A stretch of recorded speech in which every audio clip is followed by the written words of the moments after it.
Good afternoon. My name is Zoraida Garcia, and I am going to present the case of Aceitera del Sol. To start talking about Aceitera del Sol and analyze the information that we have in this case, let's go to the facts. So, what does Aceitera del Sol do? They are a producer, right?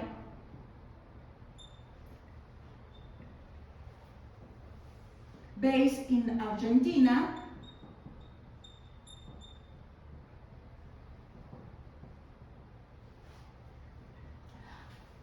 and the main market where they participate is with soybean oil, right?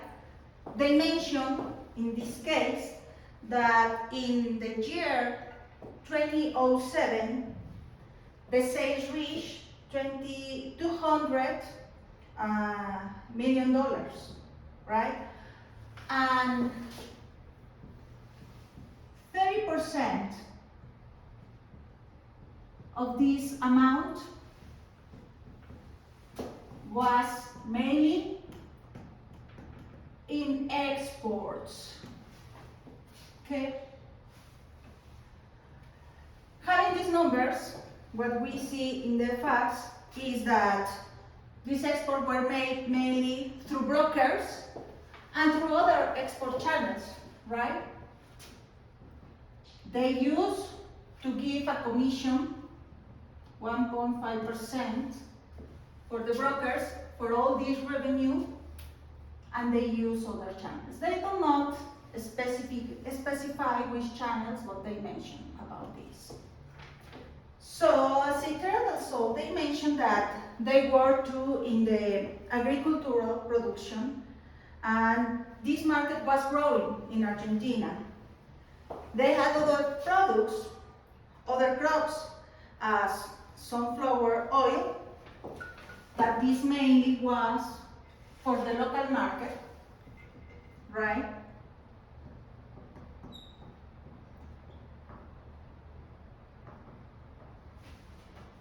The soybean oil that was mainly for this export.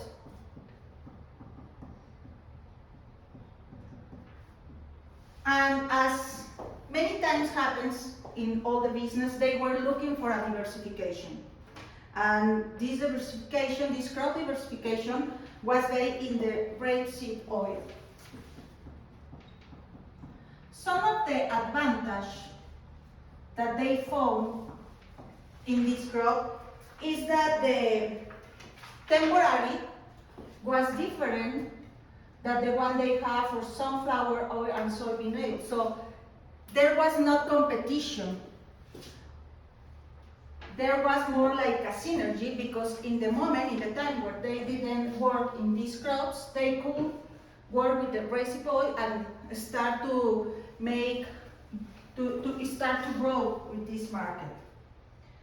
So,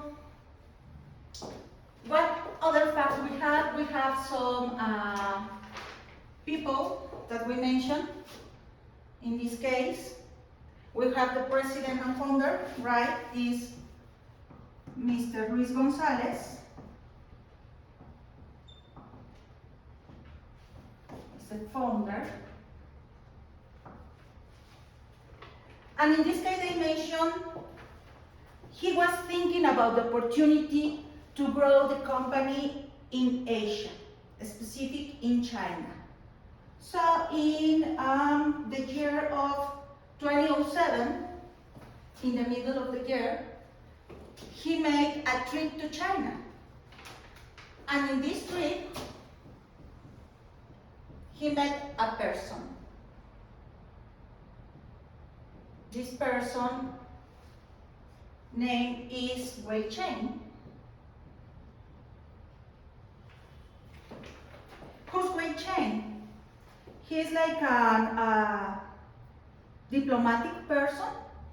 He worked in the cooperation agency and international relations for the government in Peking. He was very fluent in Spanish speaking because based on the work of his father, he had many years living in Madrid. He's an economist. So Chen shared to Mr. Luis Gonzalez that he was thinking about to start living in Hong Kong and initiate a commercial project there. In the conversation, Wei Chen started to share with Mr. Gonzalez what attributes had to make businesses through Hong Kong. Hong Kong was a free port, was mainly like the entrance, the door to enter and to exit from the Asian market. So looking to all these attributes,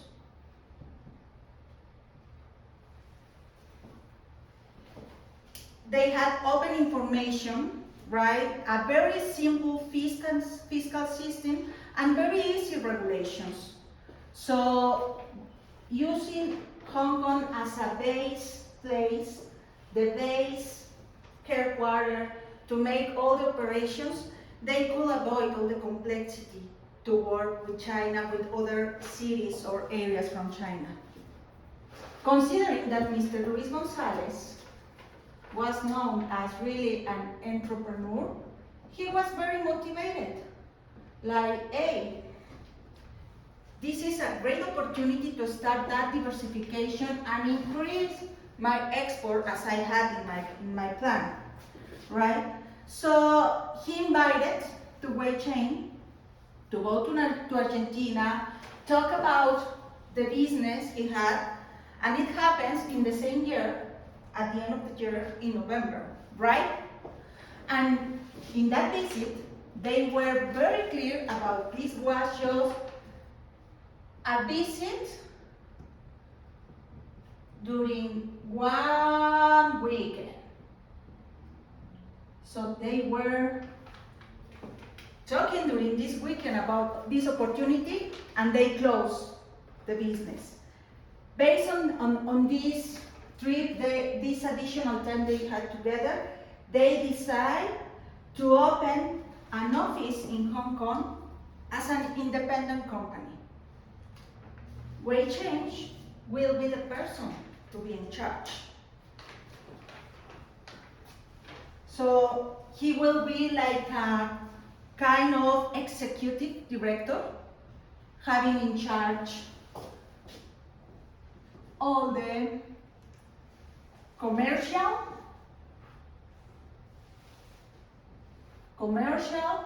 right? Finance, accounting, and administration. He was this leader, the top of that small office, a small organization, where they will be focused in the business to commercialize all the oils that they produce, right? They will work as brokers with a similar figure as they have done in the past, having a commission, right? But in addition to this, very important situation is that he will have 2 people working with him, 2 headcounts. 1 headcount working in the development, business development for the oils in China and all the south of Asia, and another person looking for other businesses and in agriculture, for example. Other businesses where they mentioned they could commercialize different products, different opportunities, even maybe working with competitors. It depends on the opportunity. The organization includes to have an assistant. And very interesting, Wei Wei Chen decided to put the assistant, his daughter, the two headcounts he had available were for two colleagues he had, one in the politics area, right? And the other one was a colleague that used to work, that he met when he was in Madrid. So basically this was the organization that he defined. Which other facts do we have? We have some information about the cost that they will have during this time, right? To have these offices in Hong Kong, they will have an initial investment of $45,000, just first time, just to implement all the office. And in addition to that, they will pay a rent of $5,000 per month. Wei Shen will have a salary of 12,000 USD dollars per month. And in addition, and something very important, it was a 4 years agreement, okay? And in addition to that, he will have access to 33% of the profit that they will get, net profits that they will get of the business. So considering this salary, the rent by month that we mentioned will be $5,000, all the other salaries, the total amount that we have is that the investment per year will be around $470,000 per year to maintain this operation. So it sounds like something that maybe could work. We really don't know. It's just the information that we have. What additional information that we're going to develop later is we have two other people that they mentioned. We have one people in Argentina as the leader for the finance department. There is Tomás Estrada. We are going to review in one moment what does Tomás Estrada has to say about all the situation. And we have another person in the commercial area as the leader. His name was Hernán Aguilar. Both of them are the sons-in-law for Mr. Gonzalez, and they were in the business. So these are, in a summary, all the facts that this case describes. If we go to the problem, what is the problem really in this situation? Or do we have a problem? Why do we need to analyze this? The problem here is that these two guys, especially Tomás, started to have some doubts about what? The business management of this new office. What's happening with this business?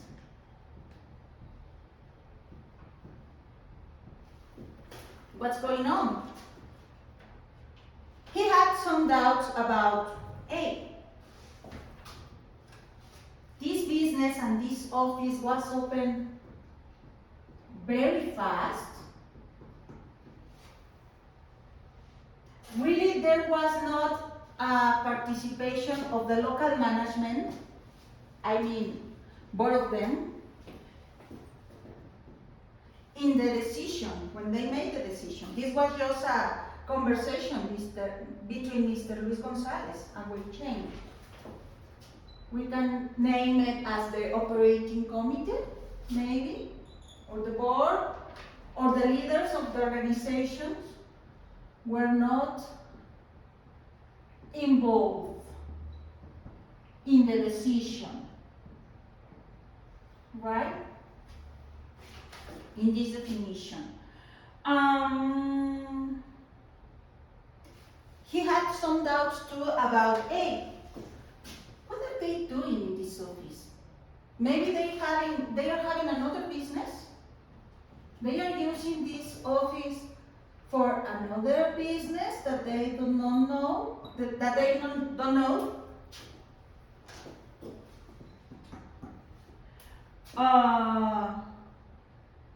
What is the focus that they have?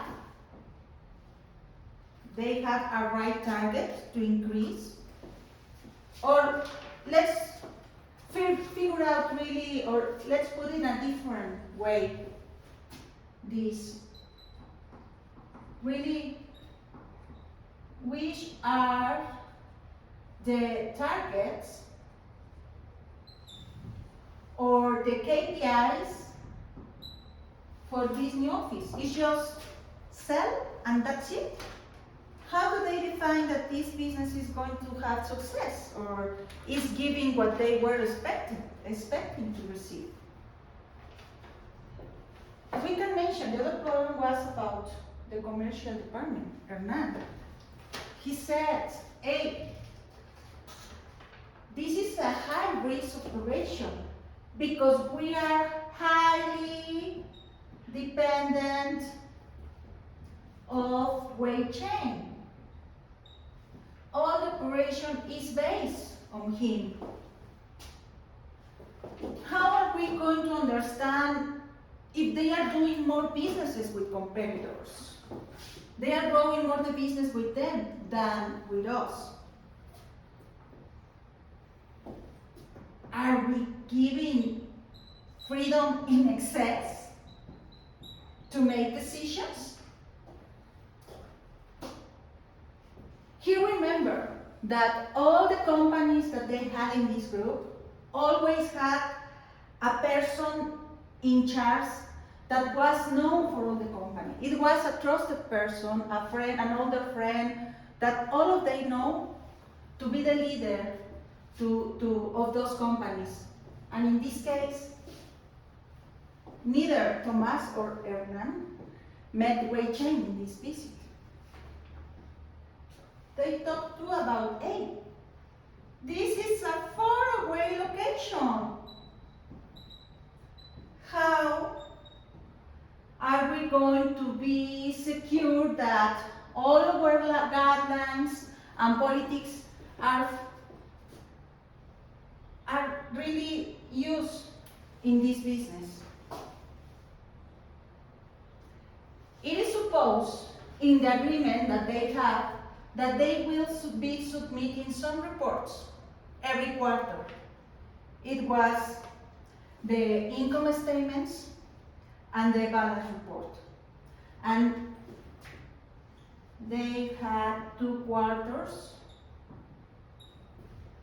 without receiving this information. So, what do you think? Do you think this is important and a big problem? Or it's just that they are like a kind of jealous about this new business that where Mr. Gonzalez make a decision to continue with this without having his opinion? Let's go to maybe some solution or recommendation. They start to mention that Tomas consulted a friend that was a consultant, right? And he asked about, hey, how can we improve this remote operation? How can we develop a control system for this office to mitigate risk?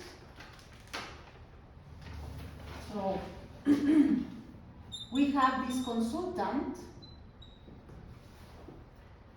and once he understands the situation, he asks for Thomas for having some time to give the recommendations. So we are the consultants. What can we recommend? Understanding the situation and really having this view that it was like a very fast decision, that this decision was made very fast, we can think in some control tools to implement it. For example, we can think about establish some bridge to help in the communication, some communication between Argentina office and the new Hong Kong office. Even when it is an independent operation, they need to have established this bridge.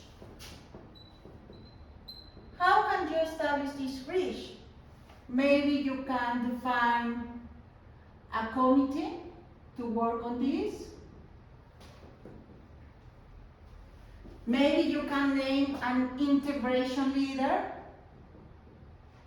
to work through this process. Maybe you can name and use your finance and commercial leaders. Commercials and finance leaders to work with this office. And why don't we think in having white chain with a dotted line report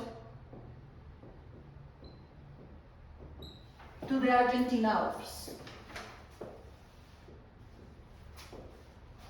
They should establish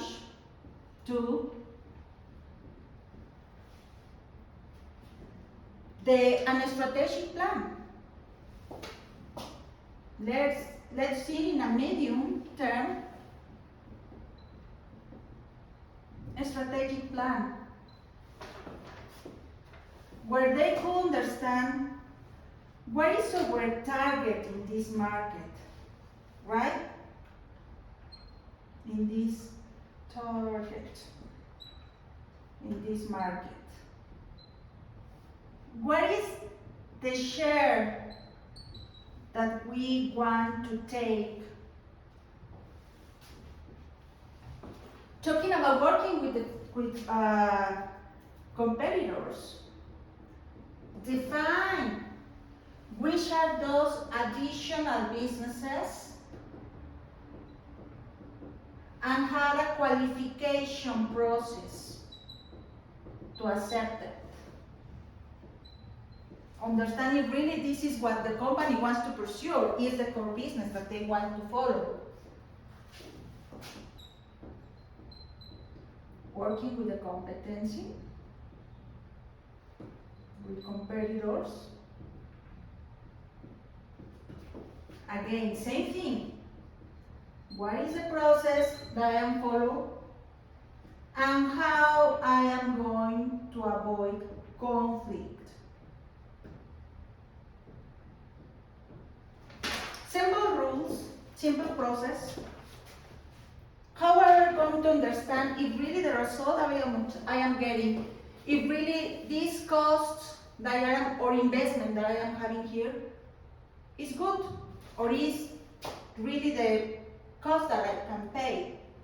So first, maybe you can make a benchmark in China for salaries, rent, and all these costs to understand if this is something competitive or aligned with the time, with the size of company that you want to have. Another thing, very important thing, thinking about the targets. Balance scorecard. Definition. How are you going to define success? Defining this balance scorecard. How are you going to measure the results? Can you think in an audit company that could support and could help you to understand all these results. If they are not capable to generate these reports, this audit company can be the one who can help you do that. Hey, yes, faraway location. Maybe you can think in establish some specific change points, some quarter in-person meetings, where you can share results, right? And where you can share too the guidelines to follow for success.